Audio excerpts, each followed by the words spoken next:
Nous sommes le 29 janvier 2019. Chers téléspectateurs, mesdames et messieurs, bonjour et bienvenue sur cette plateforme de la télévision Renaissance. C'est le journal en langue française. Tout de suite, les titres. Pierre Nkurunziza se substitue en prophète de la Bible. Il a demandé de remplacer le nom de Moïse par son propre nom. C'était au cours d'une séance de prière interreligieuse à Gitega.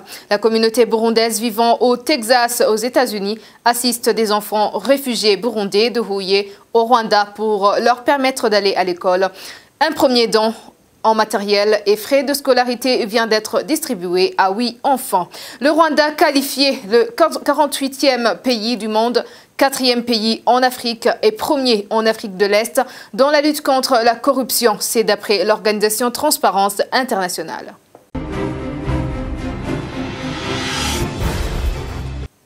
Encore une fois, bienvenue dans ce journal. Page politique, Pierre Nkurunziza est le substitut de Moïse. Ils doivent aussi accepter que c'est le Seigneur qui l'a aussi envoyé pour collecter ses offrandes. Ce président Pierre Nkurunziza se considère comme un libérateur du peuple burundais. Un PAO est posé une pierre.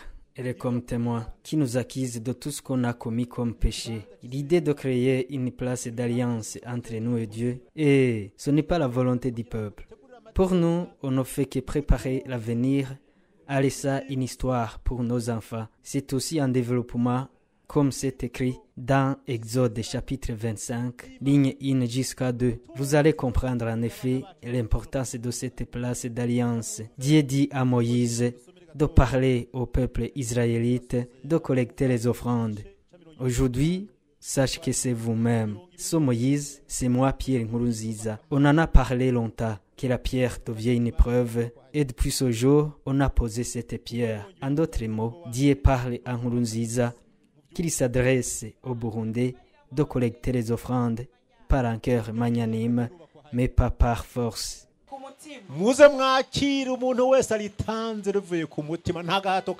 Moïse de Gitega dont parle Pierre Nkurunziza est loin d'être Moïse de la Bible car ce dernier est le libérateur tandis que celui de Nkurunziza est esclavagiste. C'est cela la comparaison de Zenon Nichaendi, l'ancien président du Conseil des Bashinganahe au Burundi, qui estime qu'il s'agit d'une simple propagande en se basant sur la Bible. On l'écoute.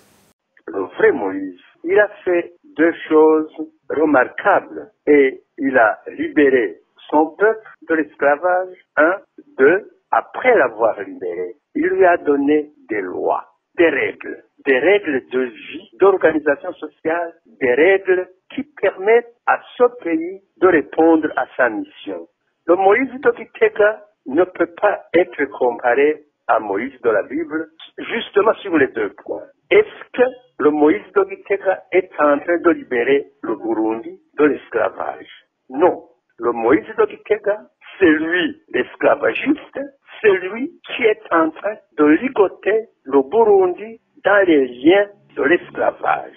C'est lui qui exploite à mort le peuple burundais jusqu'à faire payer l'impôt même aux enfants. Ceci ne s'est jamais vu depuis que l'humanité existe, où on fait payer l'enfant pour qu'il lui soit autorisé d'aller à l'école. Son épouse, elle a témoigné devant le monde que son mari, elle-même, plus tous les caïds du CNDD-FDD, sont en train de mettre le pays en coupe réglée au détriment des plus pauvres. C'est peut-être le pays du faux Moïse qui se proclame comme le vrai ou comme l'émule du vrai Moïse alors qu'il n'en est rigoureusement rien.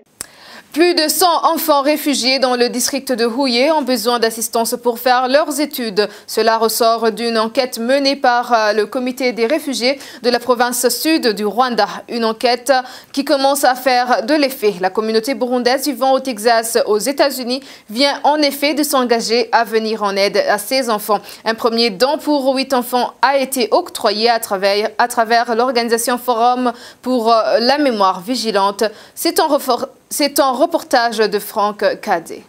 Le soutien actuel n'est qu'un début. Ceux qui ont été choisis sont ceux qui étaient le plus dans le besoin. Cet appui porte sur toute une année.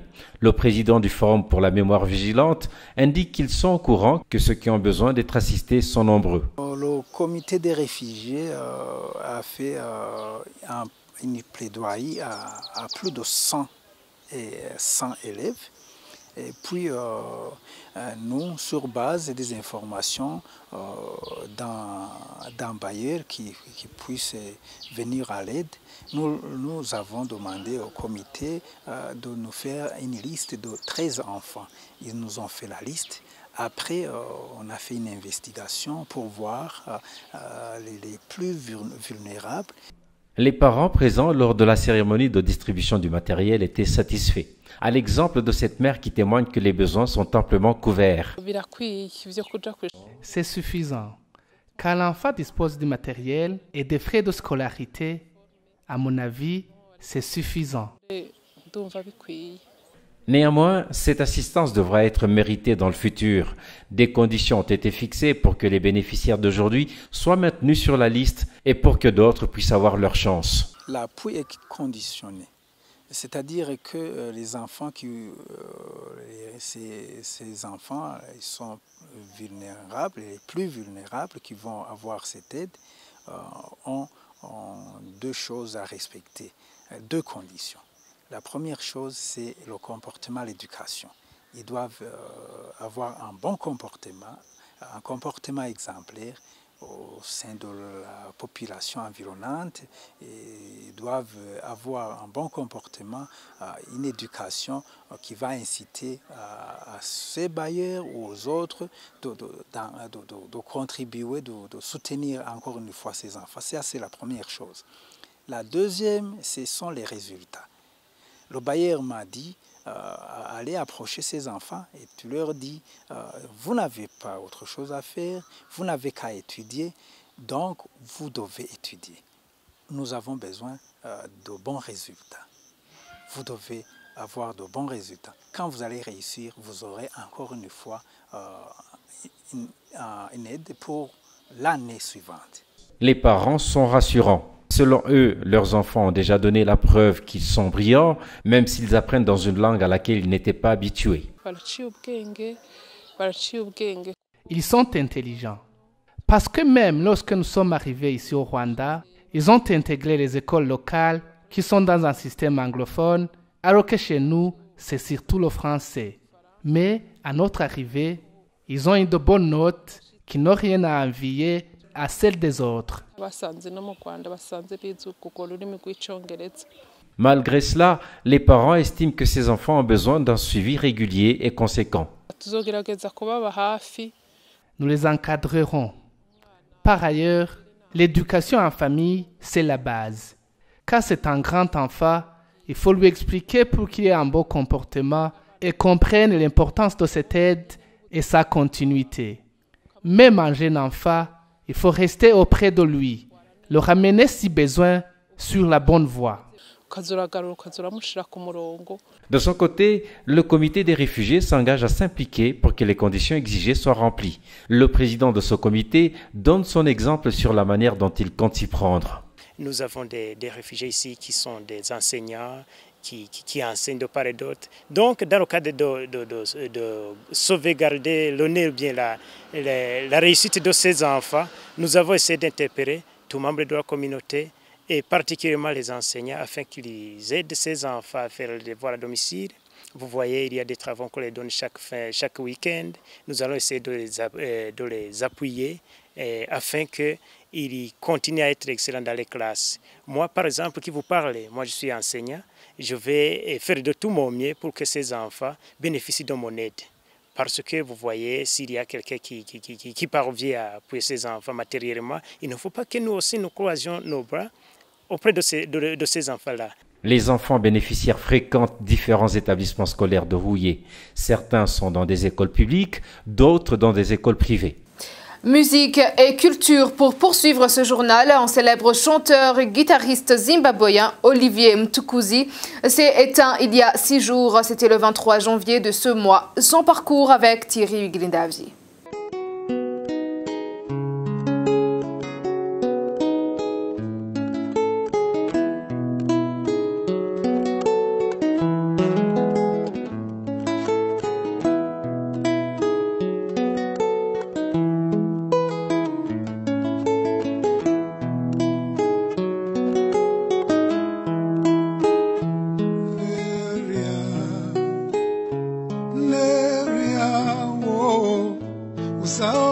Olivier Mutukuzi, cordialement appelé Touk par ses fans, était né le 22 septembre 1952 à Harare, au pays de Robert Mugabe. Il était l'un des artistes contemporains les plus connus du pays. Il avait commencé sa carrière dans le groupe Wago Wheels, dont faisait partie un autre célèbre musicien Thomas Mafumo en 1977. Des ans plus tard, il a commencé sa carrière solo. Mutukuzi a été également un contributeur d'Omahouke, le super groupe de l'Afrique australe. Grâce à sa voix enrouée, Mutukuzi est devenu la voix la plus connue du Zimbabwe et sur la scène internationale. Il a conquis un public dévoué à travers l'Afrique et au-delà. Il a incorporé des éléments de différentes traditions musicales, donnant à sa musique un style distinctif connu par ses fans sous le nom de Touk Music. Mutukuzi a eu plusieurs tournées à travers le monde. Il a été à maintes reprises au Royaume-Uni, aux États-Unis d'Amérique, au Canada pour se produire devant un large public. Olivier Mutukuzi était le père de 5 enfants. À 66 ans, il a été victime du diabète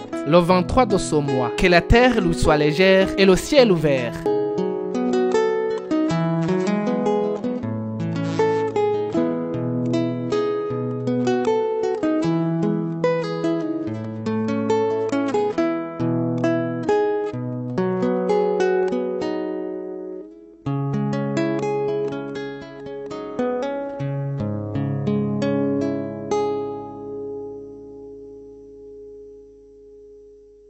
Et maintenant, page internationale pour clore ce journal. Les recherches de 2018 nommées Corruption Perception Index, faites par l'organisation non gouvernementale Transparence Internationale, chargée de comparer l'état de corruption dans les pays, ont montré l'accroissement d'une place du Rwanda par rapport à l'an dernier. La directrice de cette organisation au Rwanda interpelle au gouvernement rwandais de continuer à promouvoir la lutte contre la corruption. Denis Ndaïkengurukiye.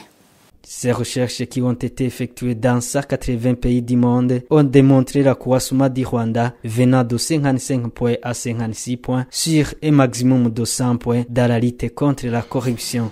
La directrice de Transparence Internationale, Agence Rwanda, affirme le Rwanda avoir fait un pas intéressant. C'est la première fois qu'on atteint cette note depuis 1995. Et je vous dis la vérité qu'on fournit un grand effort dans la transparence. Seuls 3 pays africains sont devant nous, bien sûr. Je ne peux pas totalement me réjouir de ça, parce que c'est ce qu'on dit souvent au royaume des aveugles, le borgne roi. Mais nous nous comptons quand même parmi les borgnes. Ce que nous devons faire, c'est de combattre la cécité de cet œil pour mieux voir.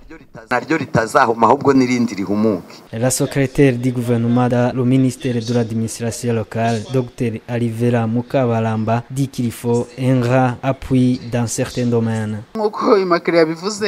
Comme Immaculée vient de le dire, on ne peut pas se réjouir de ça parce qu'on risque de nous vanter, ce qui peut entraîner une certaine distraction. Ce que je suggérerais pour mettre fin à la corruption, c'est que chaque citoyen doit savoir qu'il ne faut pas acheter un service parce qu'il est de son plein droit d'avoir ce service. Et chaque institution devra faire sa part. Dans ces recherches, le Danemark vient en tête dans la lutte contre la corruption avec 88 points sur 100 et la Somalie vient en dernier lieu avec 10 points. En Afrique de l'Est, le Rwanda vient en premier lieu, tandis que le Burundi lui vient en dernier lieu avec 17 points. Je vous remercie, Denis Ndaïkengurukiye. C'est par ici que prend fin ce journal. Merci de nous avoir suivis. À la prochaine édition.